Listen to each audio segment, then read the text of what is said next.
اب رولا پڑ گیا ہے تو نام لے کر بتاؤں گا کہ کون کون پرتگال میں جائیدادیں خرید رہا ہے، خواجہ آصف کا بڑا بیان۔ وزیر دفاع خواجہ آصف نے کہا کہ بیوروکریسی کے پچھلے 78 سالوں سے کوئی احتساب نہیں ہوا۔ انہوں نے سوال اٹھایا کہ کیا کسی نے سوچا ہے کہ ان کے پاس کتنے پلاٹ ہیں؟ خواجہ آصف نے بیوروکریسی کے احتساب کے معاملے پر سخت الفاظ میں تنقید کی اور کہا کہ انہوں نے بیوروکریسی کی شان میں اتنی گستاخی کی ہے کہ یہ پرتگال میں جائیدادیں خرید رہے ہیں۔ خواجہ آصف کا کہنا ہے کہ مجھے نہیں پتا تھا کہ کتنے لوگ خرید رہے ہیں یا اتنا رولا پڑ جائے گا۔ انہوں نے کہا کہ اب رولا پڑ گیا ہے تو میں انکوائری بھی کروں گا اور نام بھی بتاؤں گا کہ کون کون وہاں جائیدادیں خرید رہا ہے۔ خواجہ آصف نے بتایا کہ پرتگال میں جس کے ذریعے جائیدادیں خریدی گئیں اس شخص نے ان کی تصویریں بھی بنائی ہوئی ہیں۔ انہوں نے میڈیا سے مطالبہ کرتے ہوئے کہا کہ اس معاملے کی تحقیقات کریں۔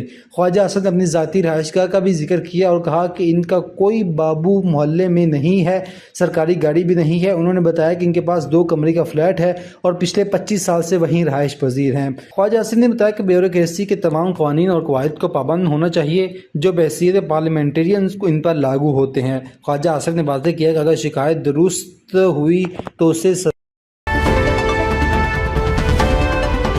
74 سالہ رجنی کانت کی فلم کلی کے لیے معاوضے نے سب کو حیران کر دیا۔ بھارت کے لیجنڈری اداکارہ رجنی کانت کی فلم کلی کے لیے معاوضے نے سب کو حیران کر دیا۔ بھارت کے لیجنڈری اداکارہ فلم کلی 14 اگست کو ریلیز ہوگی۔ اس فلم میں عامر خان، اپیندرا سمیت دیگر بھی نظر آئیں گے۔ یہ فلم بڑے بجٹ میں بنائی گئی ہے اور اس فلم کا بجٹ 350 سے 400 کروڑ بھارتی روپے ہے۔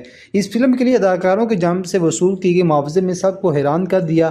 رپورٹس کے مطابق اس فلم میں عامر خان مختصر سے کردار میں نظر آئیں گے جو کہ 15 سے 20 منٹ کا ہے، اس لیے مسٹر پروفیسرس نے 20 کروڑ روپے بھارتی معاوضہ وصول کیا ہے۔ حیران کن بات یہ ہے کہ سپر اسٹار رجنی کانت نے اس فلم کے لیے 200 کروڑ بھارتی روپے معاوضہ لیا ہے۔ رپورٹس کے مطابق رجنی کانت کا معاوضہ 150 کروڑ تھا اور فلم کے ریلیز سے پہلے بڑی تعداد میں ایڈوانس بکنگ نے پروڈیوسر کا معاوضہ بڑھانے پر مجبور کر دیا تھا۔ اس فلم کے لیے اداکارہ سندھیا راج اور اداکارہ شرتی ہاسن نے 4 کروڑ بھارتی روپے معاوضہ لیا جبکہ ہدایت کار نے 50 کروڑ روپے بھارتی روپے فیس وصول کی تھی۔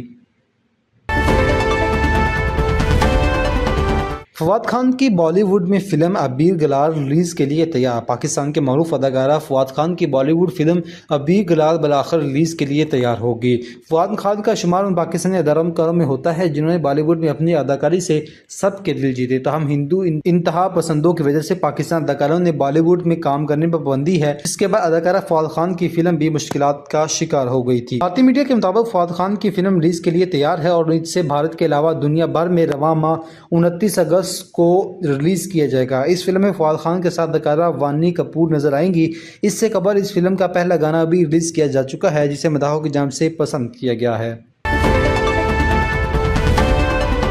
کرائم کوڈ ڈپارٹمنٹ کے لیے یونیفارم متعارف کرانے کا فیصلہ۔ حکومت پنجاب نے کرائم کوڈ ڈپارٹمنٹ CCD کو ڈسپلن میں لانے کے لیے یونیفارم متعارف کا فیصلہ کر دیا۔ CCD ذرائع کے مطابق ابتدائی طور پر فورس کو سول کپڑوں میں کارروائیاں کرنے کی ہدایت کی گئی تھی، لیکن نوسر بازی، فراڈ اور احتیاط کاری سے تجاویز کی شکایت کے بعد وردی پہننے کا فیصلہ کیا گیا۔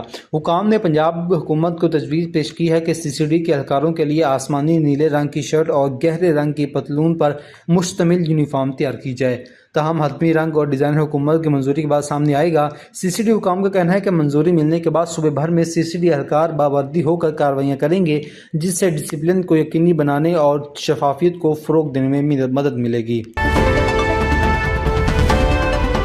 عراق سے کلورین گیس کا اخراج دم گھٹنے کے باعث سینکڑوں زائرین اسپتال منتقل۔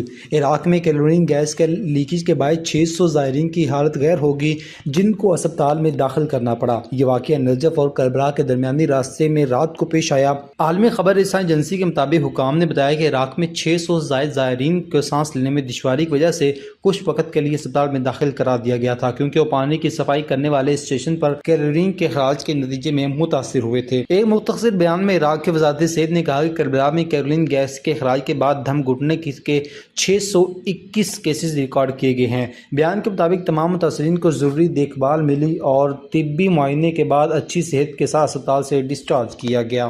واضح ہے کہ کئی دہائیوں سے جاری تنازعات اور بدعنوانی کی وجہ سے عراق کا زیادہ تر بنیادی ڈھانچہ تباہی کا شکار ہے اور حفاظتی معیار کی پابندی نہ ہونے کے باعث اس طرح کے واقعات رونما ہوتے رہتے ہیں۔